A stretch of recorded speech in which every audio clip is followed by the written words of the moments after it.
Welcome back to A Story to Tell from the campus of Dixie State University. This is Lane Ronnow. We're talking today with Jonathan Johnson. Jonathan, how are you? I'm well, Lane. Thanks for having me on the show. Well, it's a pleasure. Tell me a little bit about yourself. Start this side of heaven and fill in the gaps. So I was born and raised in Los Angeles, California. Came up to BYU and fell in love with Utah. I also fell in love with my wife when I was at BYU, and we were married after my sophomore year. Graduated from BYU with a degree in Japanese, having served a Mormon mission in Japan. Went back and did a year of study on the Japanese government's dime on their government scholarship in Japan. Then I graduated from BYU Law School in 1993. Courtney and I have been married for 27 years. We have 5 children. All of them are boys.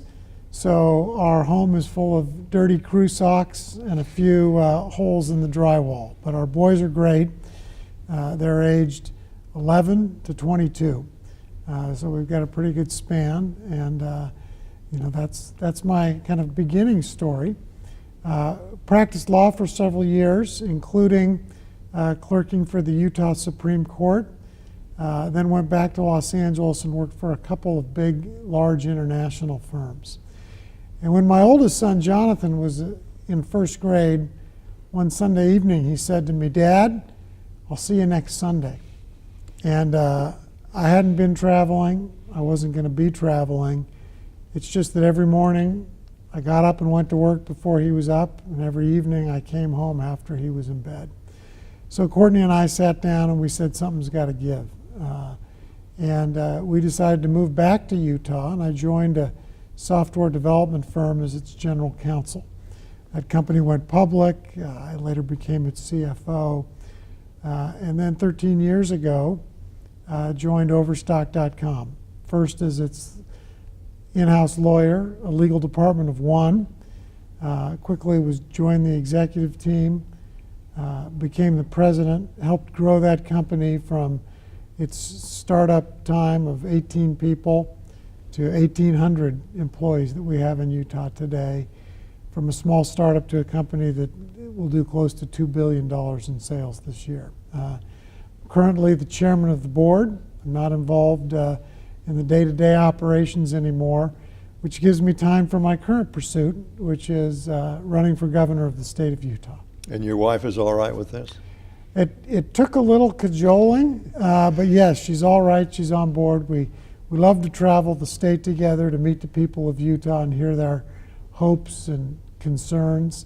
But the whole family, they're all in on this right now. Tell me a little bit about each one of your children. So my oldest son, Jonathan, is in his last semester in college. He was a missionary in Brazil. He's studying economics. He's a great lead sled dog. In other words, he's been a great example to our other boys. He's, I think, everything you could ask for in an oldest son. Our son, Porter, is a freshman in his first semester in college. He just returned home from a Mormon mission in Oregon. Porter is a vegetarian since he was 6. He loves horses. He beats to his own drum, which is just the way we like it. He's a great kid. Our next son, Sam, is a senior in high school, loves math, wants to be an engineer, is really a self-starter and kind of takes care of himself. He spent this last summer working at our local dry cleaner and as a lifeguard at the local rec center. I think he's discovered that he likes to work and he likes having a few dollars in his jeans pockets from working.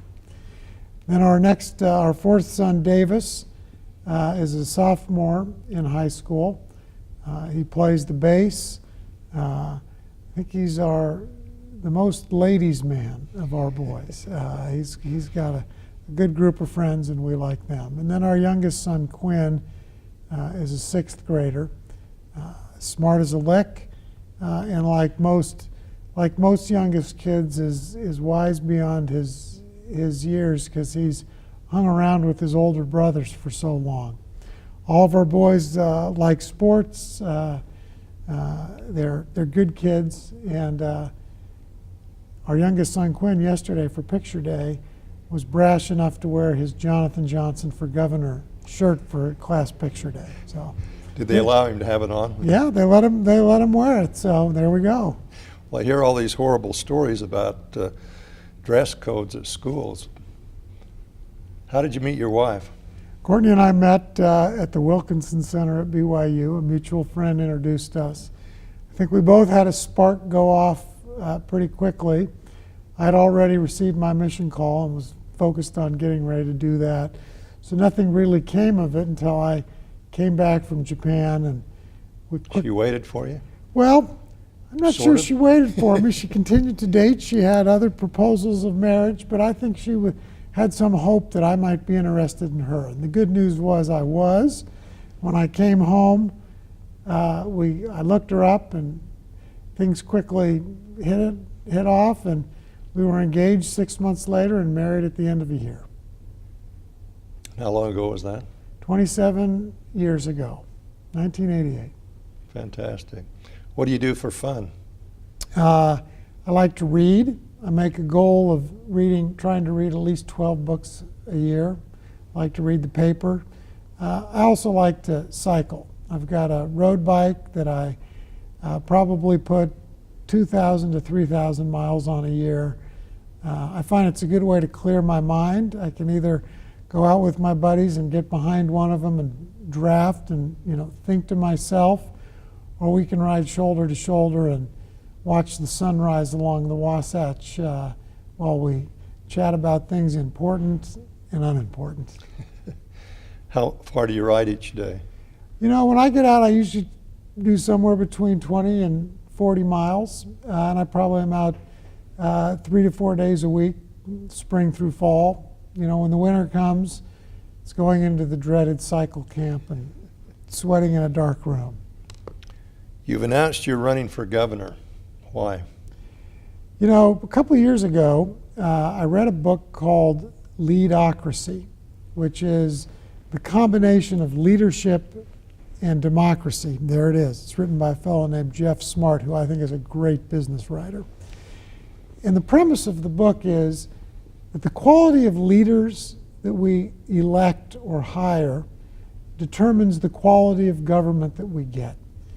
And it's really a call to action for those that have been successful outside the realm of government and politics to do a stint of public service.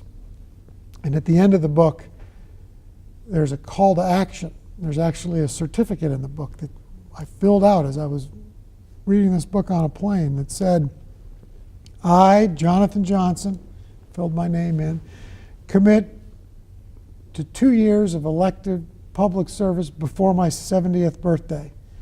I signed it February 12th, 2013, and put my name on it. I came home and I told Courtney, and she said, wait a second, isn't there a co-signing box?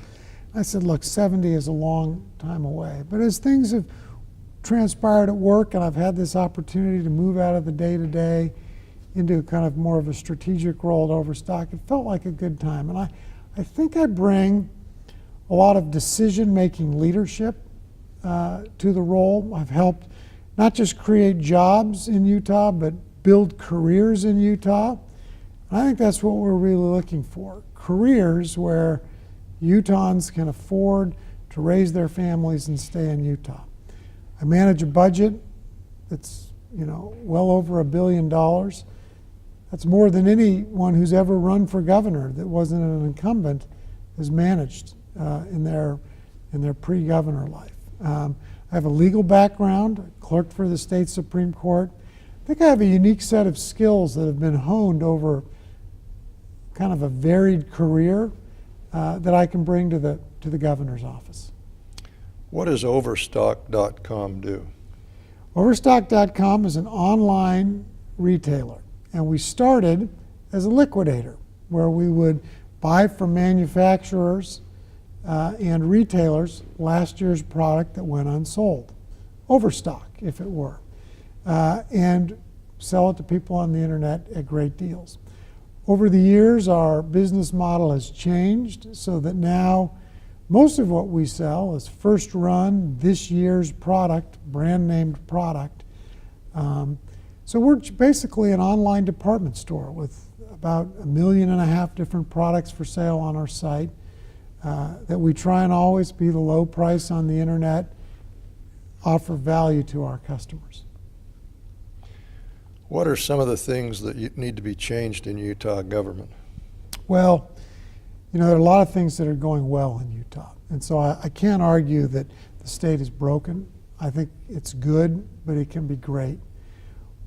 One of the things that I think we need to have a fundamental kind of shift in state government is not looking to the federal government for solutions to our problems or for funding of our solutions to problems. And to give examples of that, when we look for education solutions, we've looked to the Common Core standards. Those are federally driven, federally funded with strings attached programs. I think Utah ought to be figuring out what standards we want to use and measure to. Are we locked into Common Core? Well, we're locked in unless we have a change at the top. Governor Herbert has been a proponent of Common Core and bringing it to our state. It's part of what the National Governors Association, which he chairs, has pushed out to a lot of states. Other states that have been, quote unquote, locked in have gotten out, and Utah can too.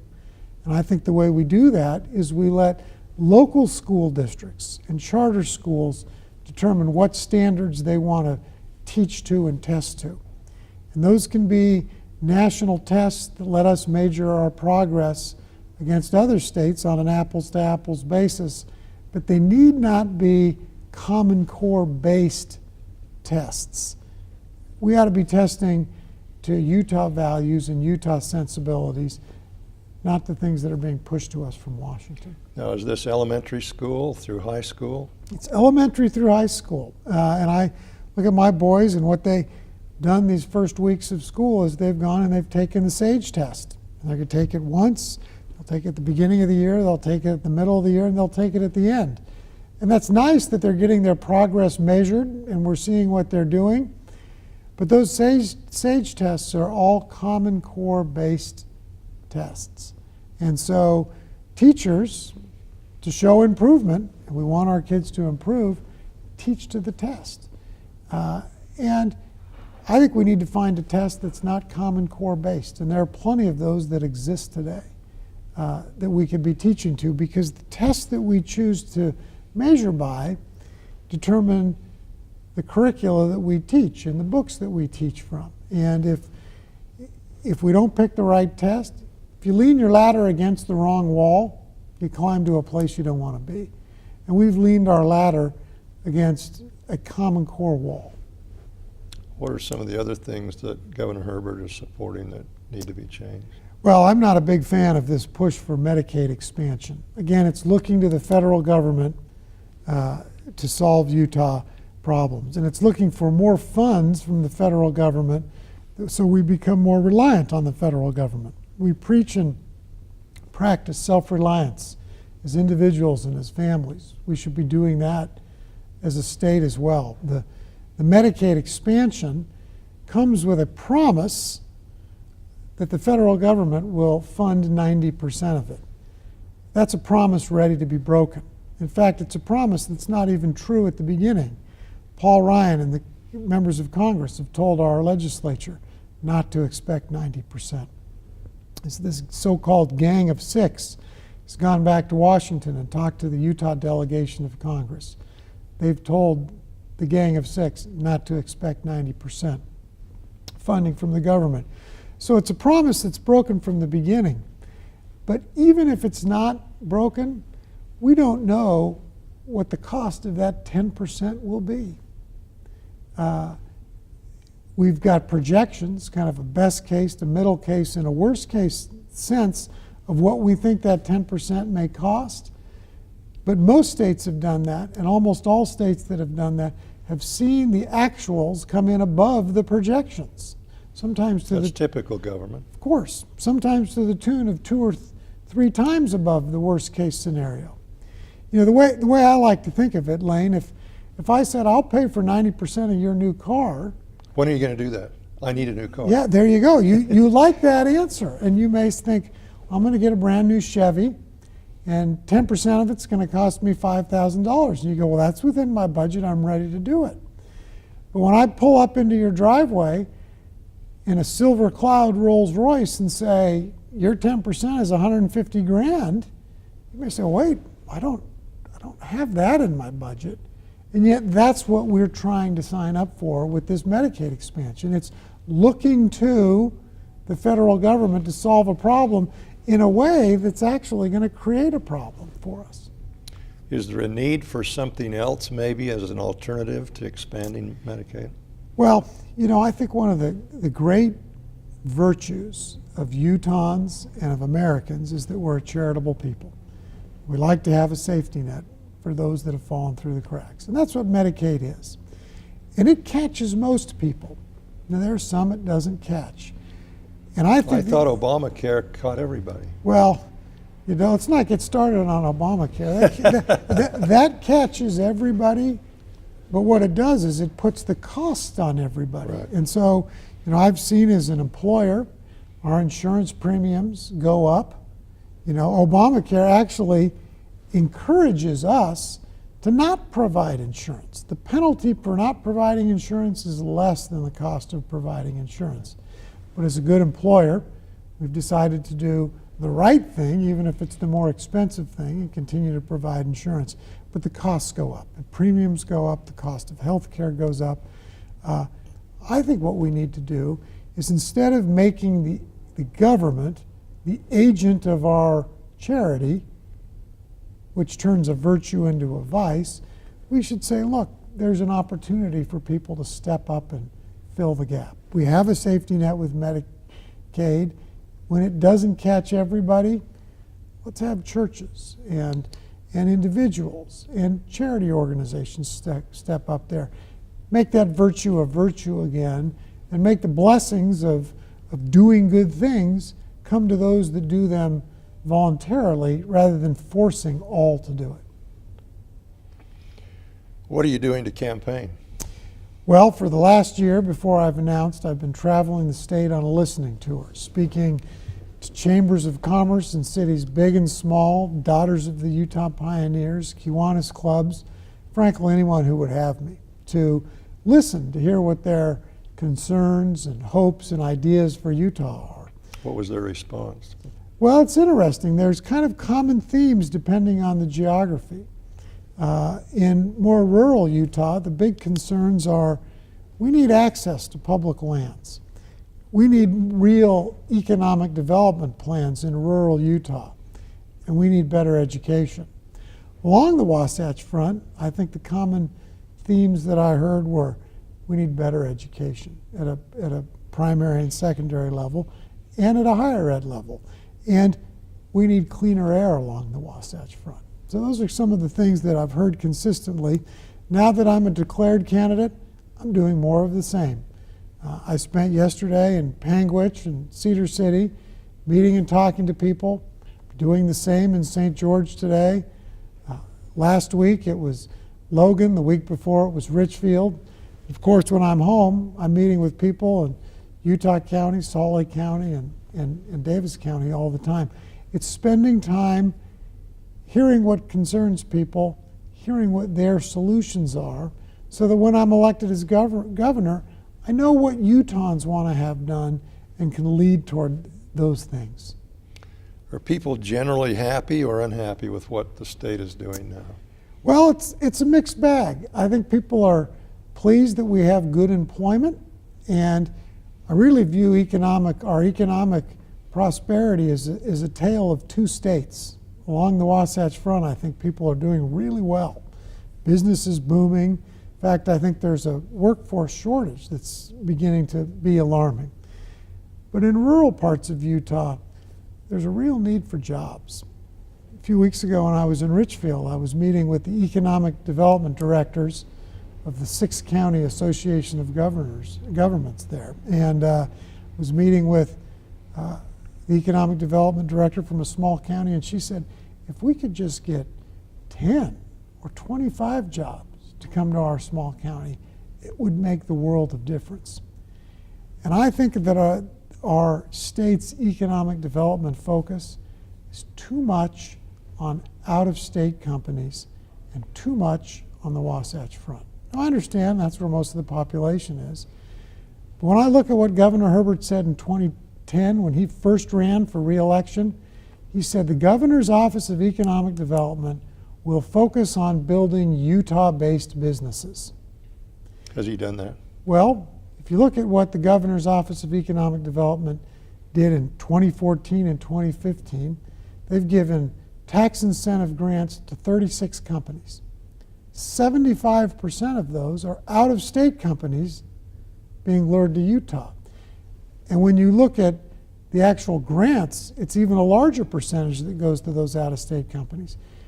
The governor's picking winners and losers, and most of the winners he's picking are companies that aren't Utah-based, born and bred.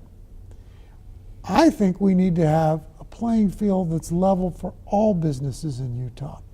And rather than spending this economic development money picking winners and losers, we'd be better served as Utahns across the state to lower or eliminate the corporate income tax so that the bed and breakfast in Blanding was getting the benefit of a lower corporate income tax, as well as Goldman Sachs in downtown Salt Lake. So the sandwich shop in Vernal is getting the same benefit as Adobe in Lehigh along Silicon Slopes.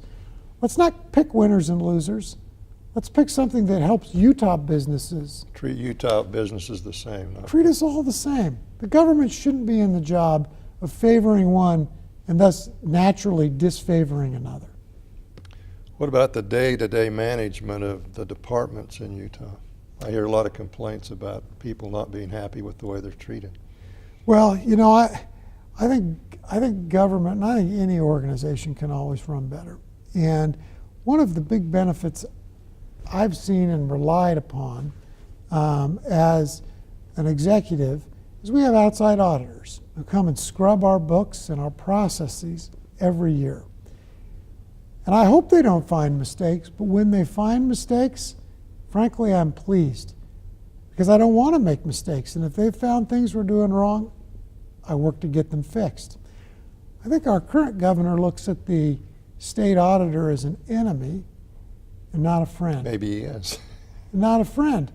And I think when the state auditor finds things that aren't going well, like his audit of the Governor's Office of Economic Development and saying that they were granting incentives to people who didn't earn them, or when he looks at how poorly the state liquor offices are run by non-merchants in the distribution business, the answer to that should be thank you for finding these mistakes. Now we can get them fixed. Instead it's, hey, nothing's wrong. Look at the birdie over here. We'll do a separate audit that will show everything is fine, even when it's not. You know, another thing I think would be crucial to better managing the state is to create an Office of Inspector General. We don't have that in Utah. Or, you know, that's kind of rare not to have that.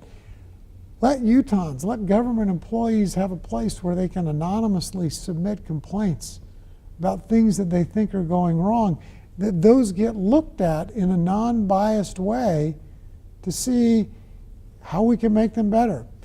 Think what would have happened if we had had that a decade ago, or even 6.5 years ago when the governor first took office and someone had submitted one of these complaints about how the Attorney General's office was running. I think we could have fixed problems early, avoided problems. So, you know, I think those are ways to fix the day-to-day. Tell me a little bit about your family, your brothers, sisters, father, mother.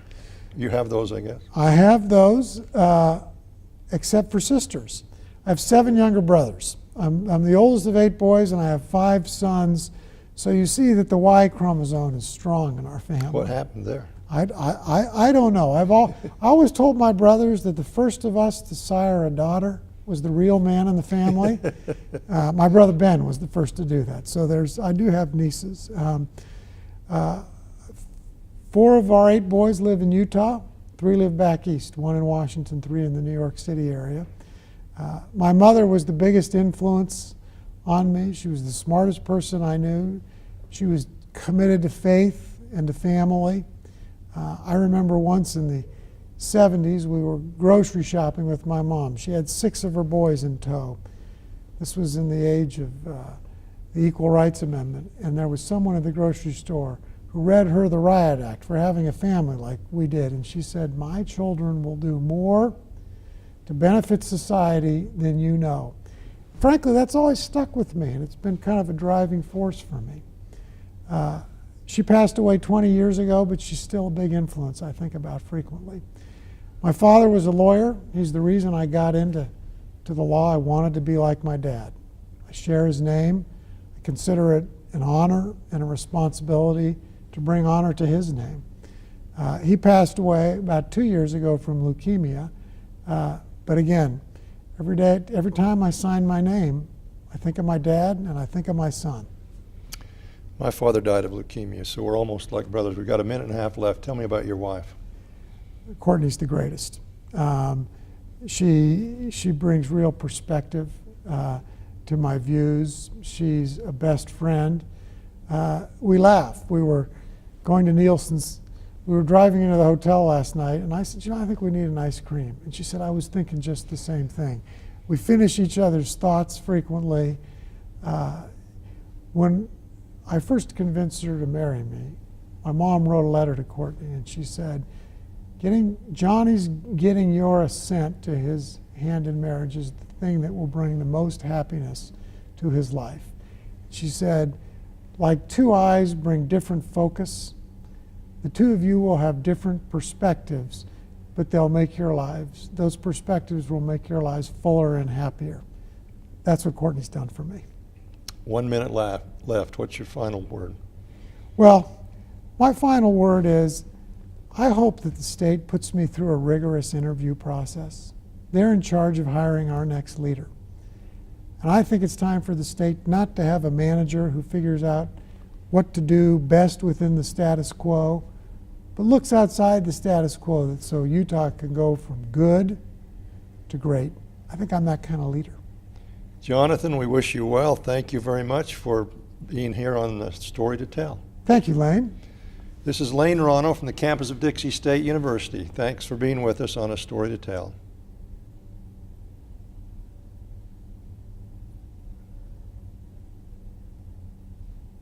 We could have gone on for an hour. Well, a good interview makes it just like sitting in someone's living room having a discussion. Well, that's the way it's supposed to be. You're good at it, I can tell.